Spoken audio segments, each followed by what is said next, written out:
Damu ya Yesu husafisha kabisa. Damu ya Yesu, damu ya Yesu, oh, damu ya Yesu, oh, damu ya Yesu husafisha kabisa. Damu ya Baba, damu ya Yesu, damu yenye nguvu, damu ya Yesu, damu yenye uponyaji, damu ya Yesu husafisha kabisa. Na nguvu za wachawi zimeshindwa, na nguvu za waganga zimeshindwa, na nguvu za mapepo zimeshindwa. Asifiwe Mwokozi. Oh, damu ya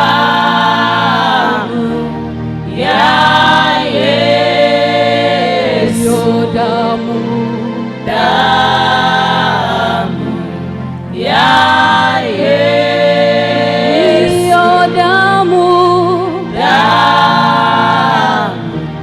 ya Yesu husafisha kabisa. Na hizo nguvu za shetani zimeshindwa, na nguvu za shetani zimeshindwa, na nguvu za mapepo zimeshindwa. Asifiwe Mwokozi. Damu ya Yesu, damu ya Yesu yenye uweza, damu ya Yesu yenye ushindi, damu ya Yesu husafisha kabisa. Damu ya Yesu, damu ya Yesu kuponya, damu ya Yesu kutakasa, damu ya Yesu husafisha kabisa. Amina, amina, amina, amina. Wana wa Mungu, Mungu awabariki sana. Emmanuel, Mungu pamoja nasi. Emmanuel 2026 2026, imani, matumaini na upendo kwa Mungu aliye hai. 2026, imani, matumaini na upendo kwa Mungu aliye hai. Anayeamini Mungu anampenda amshangilie kwa furaha.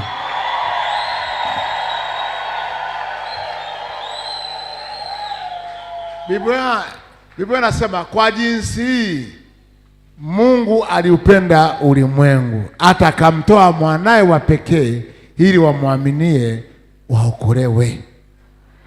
Basi anayeamini Mungu kuwa anampenda amshangilie. Tukae katika uwepo wa Mungu.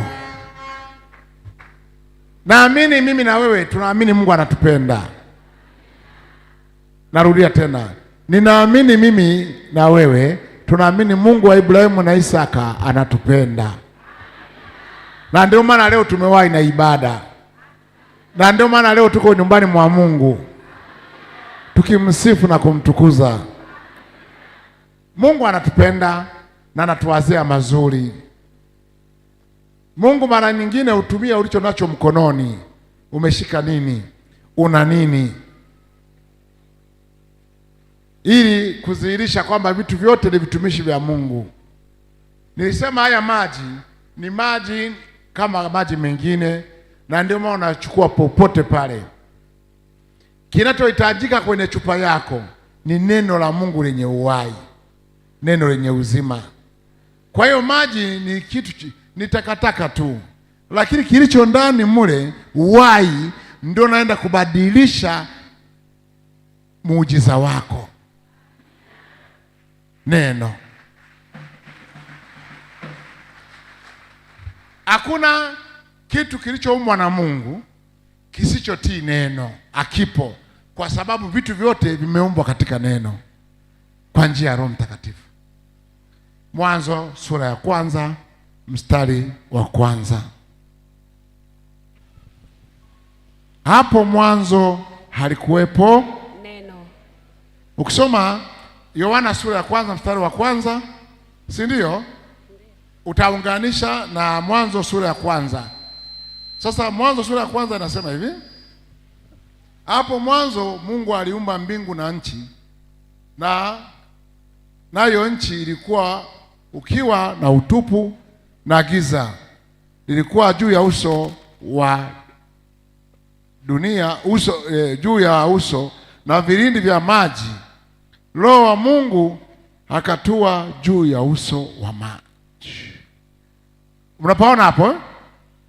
Mungu akasema na iwe nuru. Unaangalia hapo, neno lina force.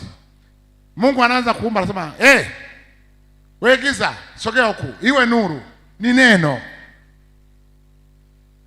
We maji jitenge, pawe hiki, ni neno lilikuwa lina force. Na ukisoma Yohana sura ya 1 mstari wa 1, anasema hapo mwanzo alikuwepo nani? Naye neno alikuwa kwa nani? Naye neno alikuwa nani? Sasa Mungu ni nani na neno ni nani? Kwa hiyo uwezo ukatenganisha neno na Mungu.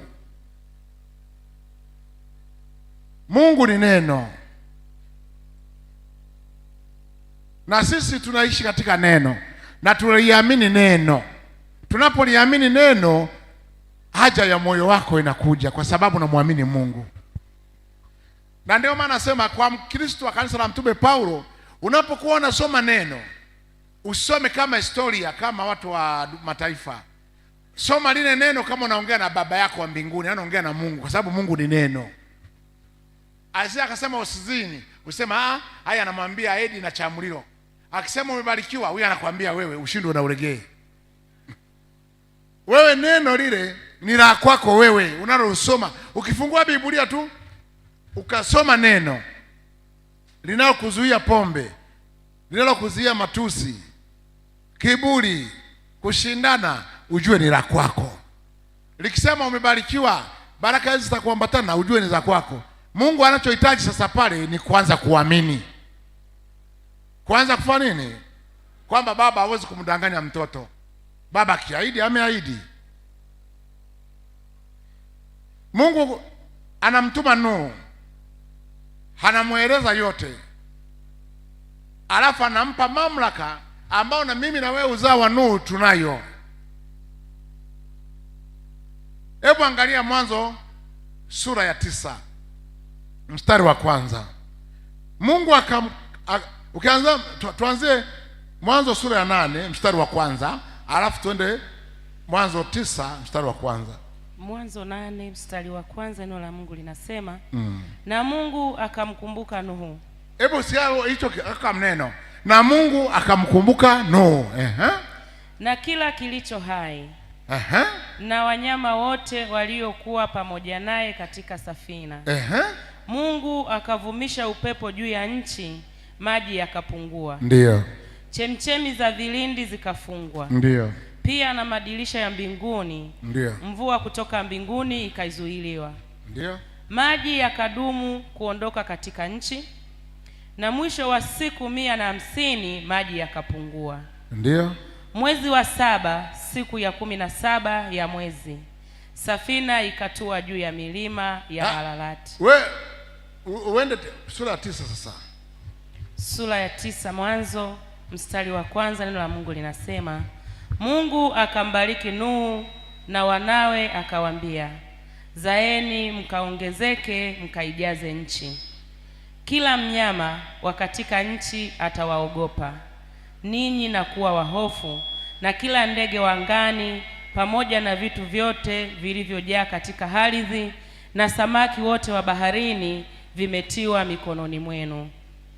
Kila kiendacho kilicho hai kitakuwa chakula chenu. Kama nilivyowapa mboga za majani, kadhalika na wapeni hivi vyote. Anayeongea ni nani? Ni Mungu. Mbona mnaongea hivi leo? Mmekuaje? Au kuna lipepo limewazofisha? Mama Bili kuija, mmekuaje? Anayeongea ni nani? Ni Mungu. Anasemaje? Rudia waelewe mwanangu. Mwanzo 9 mstari wa 3 wa kwanza. Mstari wa kwanza. Mungu akambariki Nuhu. Nuhu ni wewe. Nimesema kile unachosoma ni chako wewe. Kwani wewe ni uzao wa nani? Sio Ibrahim? Ibrahim ni uzao wa nani? Wa Nuhu, wakina Nuhu, si ndio wakapo? Mungu akambariki Nuhu. Na wanawe akawaambia, zaeni mkaongezeke mkaijaze nchi. Sawa. Kila mnyama wa katika nchi atawaogopa. Makofi sasa.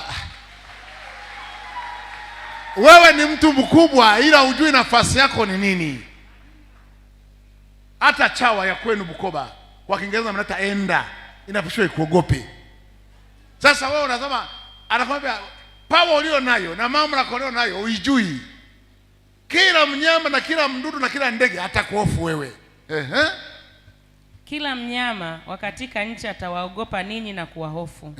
Na kila ndege wa angani. Ndiyo. Pamoja na vitu vyote vilivyojaa katika ardhi. Amina. Na samaki wote wa baharini. Amina. Vimetiwa mikononi mwenu.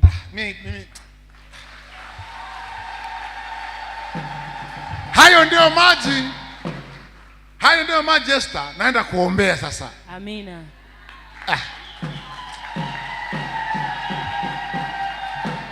Nataka nikurudishie mamlaka na power uliyokuwa nayo irudi kwa jina la Yesu. Hii kila mnyama, kila ndege, kila kilichotambaa kikutii wewe. Ukumbuke Mungu anajua unahitaji mamlaka. Unahitaji amri. Unahitaji mamlaka. Mungu sio mjinga. Anajua anaweza kutuma tu bila mamlaka. Ndio makwambia nenda. Na wanyama na ndege na miti na fisi na mbwa mwitu na ngedere watakuogopa wewe.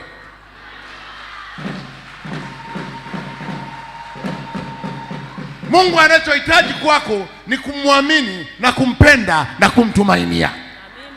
Amina. Anasema mwaka huu ni wa kwangu. Matumaini, imani na upendo. Sasa kwa nini siwe na ujasiri wa kwenda mbele? Hebu angalia kaneno. Hebu angalia kaneno. Na kila mnyama na kila ndege na vilivyo majini. Sasa wewe wanakwambia Elisha nenda ziwani ukavue, sijui nitapata. Unabidi ujue na wanyama wale na ndege lazima watii. Unaporusha maji ya baraka kwenye ziwa, unaporusha kwenye mpunga, unaporusha ziwani, unaporusha kwenye saruni, unasema nyote mko chini yangu kwa jina la Yesu, lazima mje tu.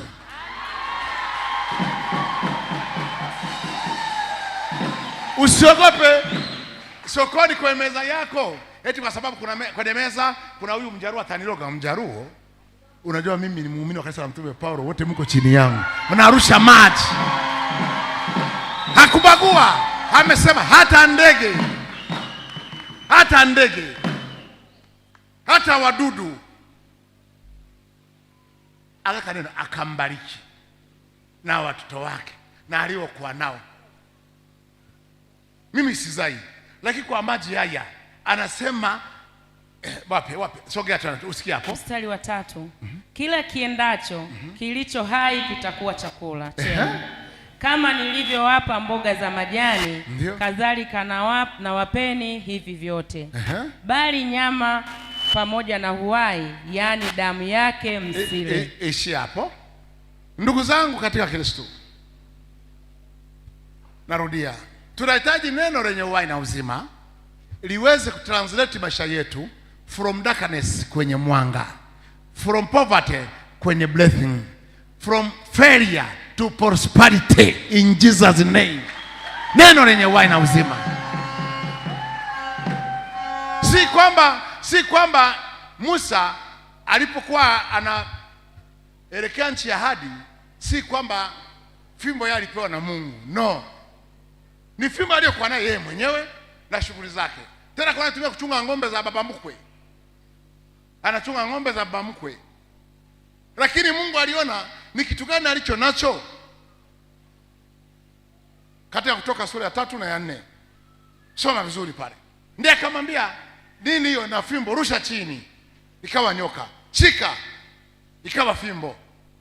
Na hiyo tena utaenda kukutana nayo katika Kutoka sura ya 14. Tusomee mwanangu.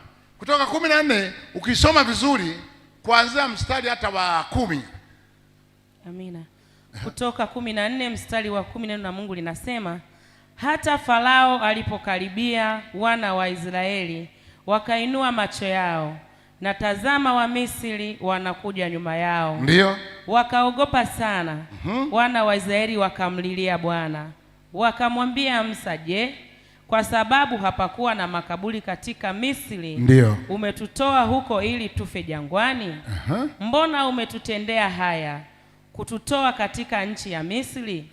Neno hili silo tulilokuambia huko Misri tukisema, tuache tuwatumikie wa Misri, maana ni afadhali kuwatumikia wa Misri kuliko kufa jangwani. Ndio. Musa akawaambia watu, msiogope, simameni tu. Aya!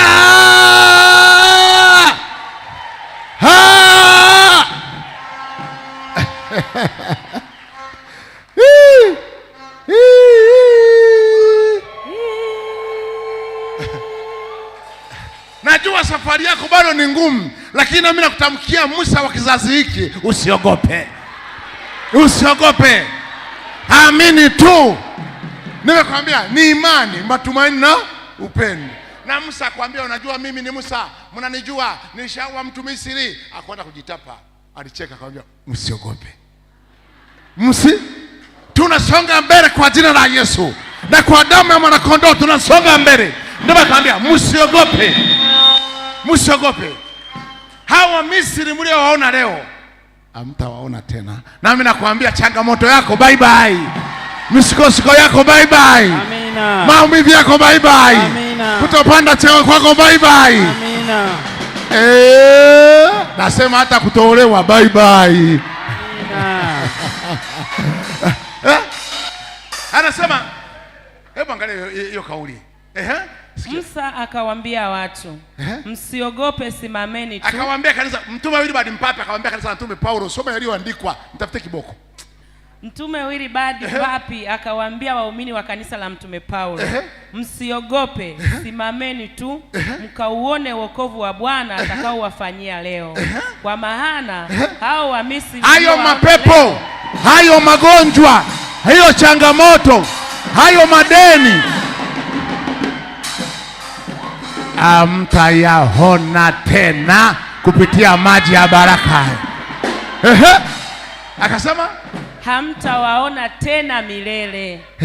Bwana atawapigania ninyi, nanyi mtanyamaza kimya. Kuanzia leo hamtapigana tena. Nampenda Yesu. Ishi katika neno. Ishi katika neno. Wanasema, nakwambia wewe umezeeka utaolewa, wewe najua utaweza kuoa, wewe hautazaa, unakuwa unacheka. Unajijua, najijua, anayenijua moyo wangu ni Yesu. Na Mungu akija kutenda sasa, akija kutenda, wale walikuwa wakisema Esther, Mungu wewe akwambia kwa maji ya leo utawaona tena, kwa sababu Mungu ataweza kuwafanya wanyamaze kimya. Waliokusema wanaenda kunyamaza kimya kwa maji ya baraka.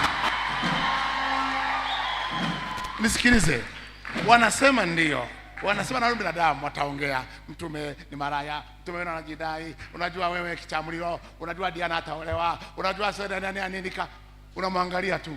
Sasa ukiolewa wananyamaza kimya. Hey, my God is good. Hey, my God is good. Mungu yupo, Mungu yupo Marwa, Mungu yupo kuwanyamazisha adui zako para anapokunyanyua.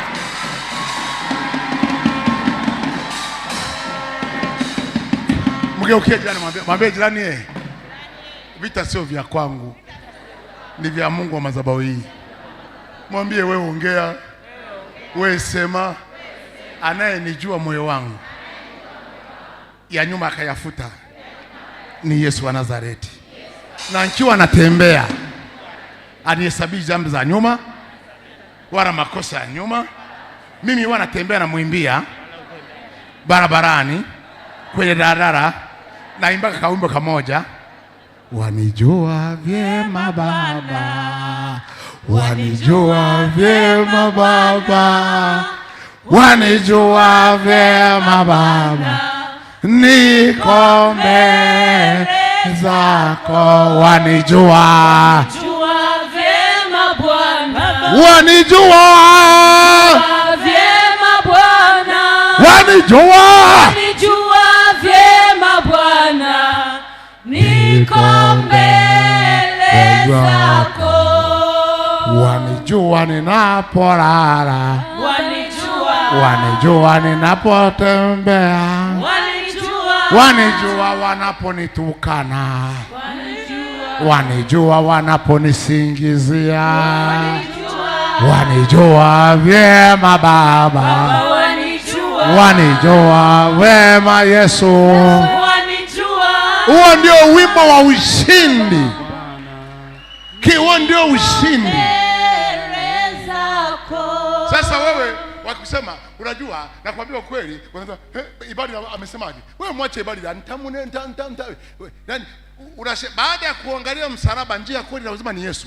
Wewe unakaa mama fulani amenisema, acha akuseme. Kama unataka kusema kafe, kama unataka kufa nisikilize. Eti mimi sisali kwa sababu nani amenijadili. Mimi uona sali watu, mwambie mwenzako ushindo na ulegee. Mimi siwezi kumsalimia fulani alisema hivi, nani alisema hivi. Wewe ni mbuzi mawe. You are focusing to people. Unaenda kwa majority. Sisi tunacheza na Yesu. Anayecheza na Yesu ni anayetembea kama alivyokwenda msalabani. Wewe ni Myahudi, ni mfano wa Yahudi ananyamaza tu, wewe wasema. Wewe ni mbwa ananyamaza. Wewe umesema ananyamaza, anajua aliye ndani mwangu lazima niyatimiza aliyoniahidi, na kesho yake nitatukuzwa. Amina.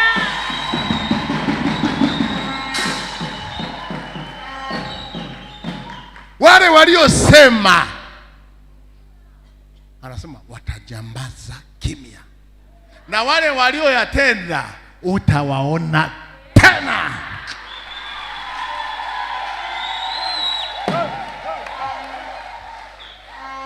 Hebu sikia kauli. Nimeandika mimi nishaandika kama Biblia. Mzee Gaboni sasa kauli. Wale walioyasema, wale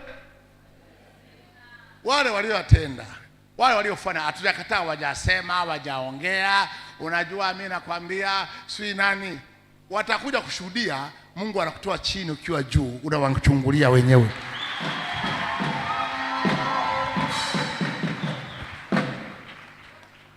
Tafuta madhabahu inayolipa. Mwambie wenzako, jirani, kalia dini, kalia vyama, Tafuta madhabahu inayojibu kwa haraka. Mlango wa mbinguni. Nenda pale. Sio mpaka hapa. Wewe utakapoona, simama madhabahu ile. Mpende Mungu. Mtumainie Mungu. Muamini Mungu. Sema muujiza wako uko njiani.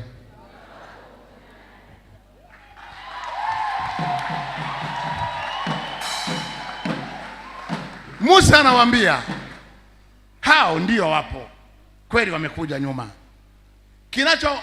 Anaposema huku ni mlima, mbele bahari, nyuma kuna Farao, huku kuna madeni, huku kuna marejesho, huku ndio imeharibika, huku mbele unasingiziwa. Usiwaangalie hao, focus kwenye msalaba, focus kwenye msalaba. Mstari wa 15.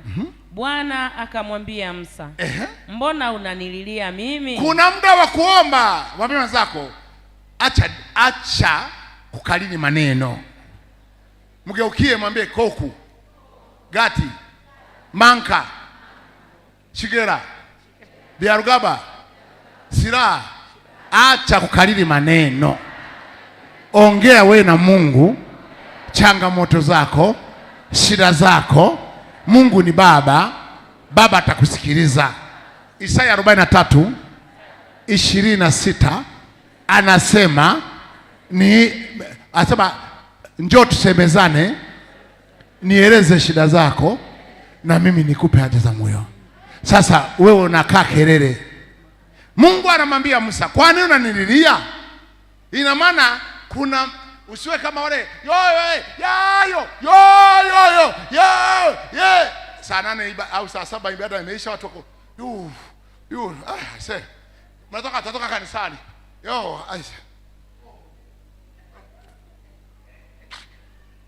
yeye mwenyewe aliyeomba mpaka unamwonea huruma.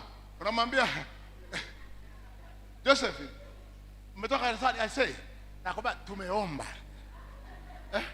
Yaani mpaka anamuuliza Joseph, mwanangu umekuwa umesali yeye, umetoka saa ngapi? Na juu saa ngapi? Sawa, ameoa. Anasema huyu huyo mikini huyu. Yaani ni sasa Mareka anauliza, wana shida gani hawa? Anasema wamelewa. Twende madhabahu. Ndio maana Musa, Mungu alimwambia hivi, sawa, kuna muda uko na muda wa kusikiliza kwa Mungu anataka kukwambia nini. Nisikilize. Kuna muda wa kuomba. Huyu ni nani? Mke wangu. Mke wangu. Naomba chakula. Haunielewi? Naomba chakula. Au unanisikia? Leta chakula. Mimi jita.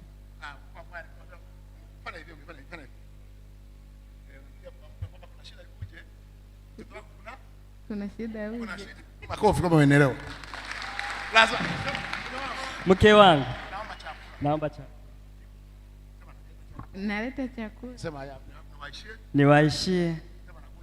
Nakuja mume wangu. Maana na njaa. Haya naleta. Wapige makofi. Unapoongea na Mungu, umpe na interview. Changamoto anazijua, sawa, anataka umuite ili muongee. Lakini wekapo interview na Mungu ajibu. Sawa na Mungu. Ndio anamwambia Musa, mbona nilie mimi?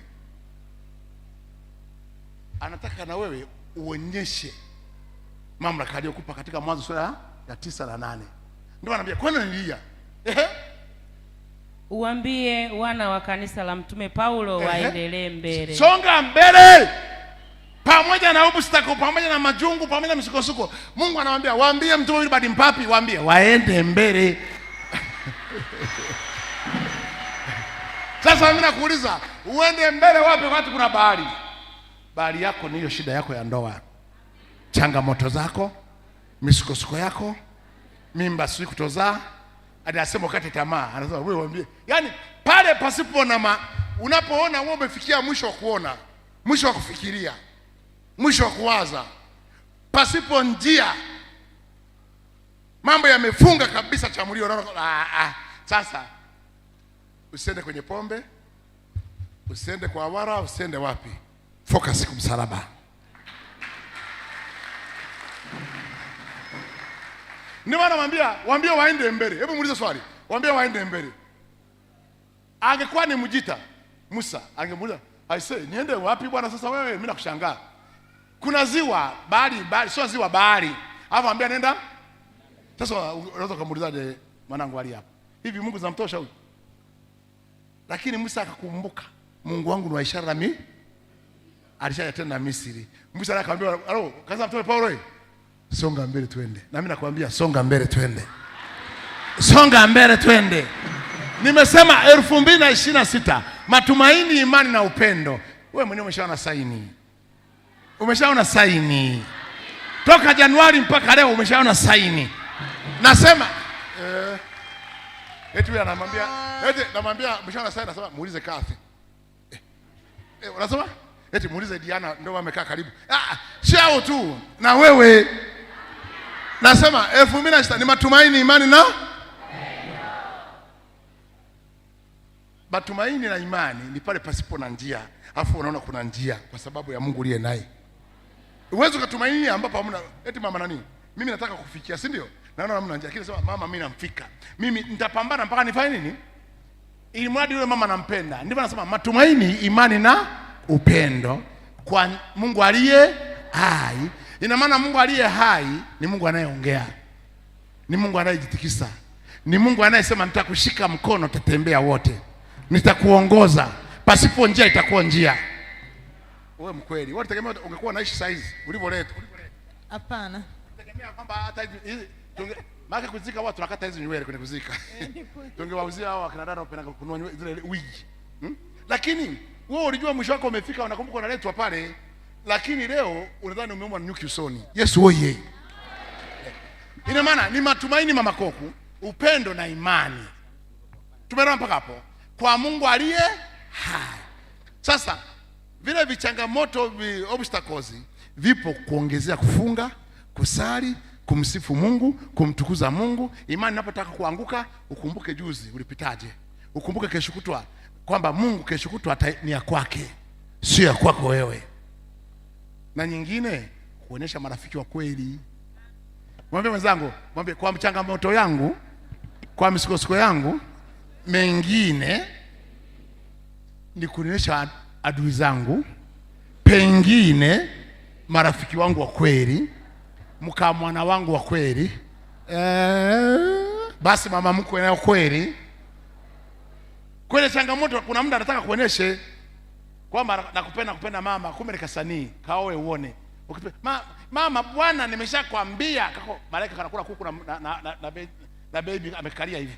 Mama bwana nishakwambia, kumbe kuoa kumeonyesha wewe ni mnafiki. Usio kaoa kumsahau mama, kwa karibu kutoa na macho. Mungu akubariki. Mungu akubariki. Fungua chupa yako, simama. Simama. Na usimame kama askari.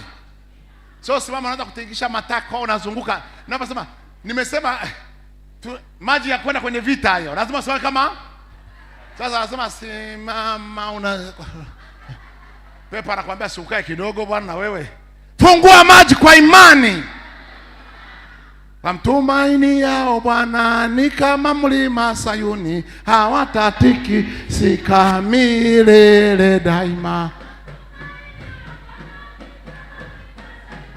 Hatatiki milele milele milele. Amina, amina. Unamtumainia Mungu na kumwamini Mungu? Anamwambia kwa nini unaogopa? Ukiendelea kusoma hapo kuanzia 14, 15, 16 anamwambia ni nini hiyo uliyoshika? Huyu anamwambia ni fimbo. Nini hiyo? Anasema ni fimbo. Akasema nyosha, piga hiyo maji. Njia ikapatikana. Amina. Barabara ikapatikana. Amina. Bahari kajitenga. Kutoka sura 14 kuanzia 14, 15, 16 anamwambia ni nini hiyo uliyoshika? Na mimi nakuuliza ni nini hiyo hiyo? Sema ni fimbo yangu ndani ya maji. Inaenda kupiga misukosuko ipasuke. Inaenda kufungua vilivyofunga. Inaenda kutengeneza njia pasipo njia. inaenda kuondoa ukuta katika familia, inaenda kuzuia yale maradhi na mashambulizi ya Misri kwa jina la Yesu wa Nazareti. Mungu akubariki. Mungu Mwenyezi, muumba mbingu na nchi, usiyekuwa na mwanzo wala mwisho, ulioumba vinavyoonekana visivyoonekana, Mungu wa Waebrania, Mungu wa Ibrahimu, Isaka na Yakobo, Mungu wa madhabahu ya kanisa la Mtume Paulo, tunayekutegemea usiku na mchana. Mungu, tutendee ishara, miujiza na maajabu. Tazama, nimeinua mikono hii Mungu, ukiomba kibali mbele zako na mbele za malaika wahudumia madhabahu hii, tukiomba ukuu wako na uwepo wako Mungu uzidi kutamaraki. Maji haya yatengeneze njia pasipo njia, yafanye palipo pagumu pawe laini na pazito pawe pepesi. Mungu usiyekuwa na mwanzo wala mwisho, na nyosha mikono hii Baba, nikiomba kibali kwa kila mtu atakayekuamini na kutumainia na kupenda.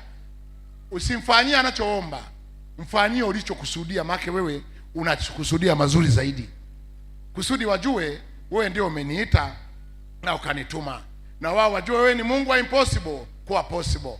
Ukiwatendea yale ya kila siku, wataona wewe sio Mungu wa ishara na miujiza. Baba, kupitia maji haya yaende yakafanye kila ambacho mwanadamu hategemei, yakomboe waliotekwa, yafungue waliofungwa, mateka wawe huru. Roho wako Bwana tuwe juu ya chupa hizo na kubadilisha hiyo maji yawe mshale na moto, na yatuma kama nyukilia kwa wachawi na waganga na mizimu, na yatuma kama nyukilia kwa wote waliokwenda kinyume na mapenzi yako Bwana.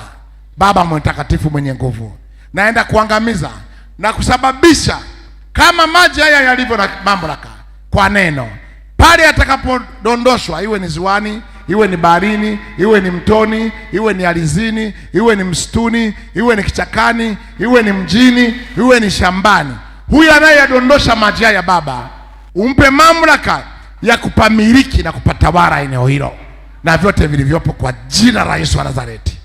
Kila atakachonena, kuuza, kununua, kumiliki, Bwana asinene yeye ni mwanadamu, nena wewe kupitia kinywa chake. Kwa jina la Yesu Kristo ninaomba na kushukuru, amen. Mbarikiwe.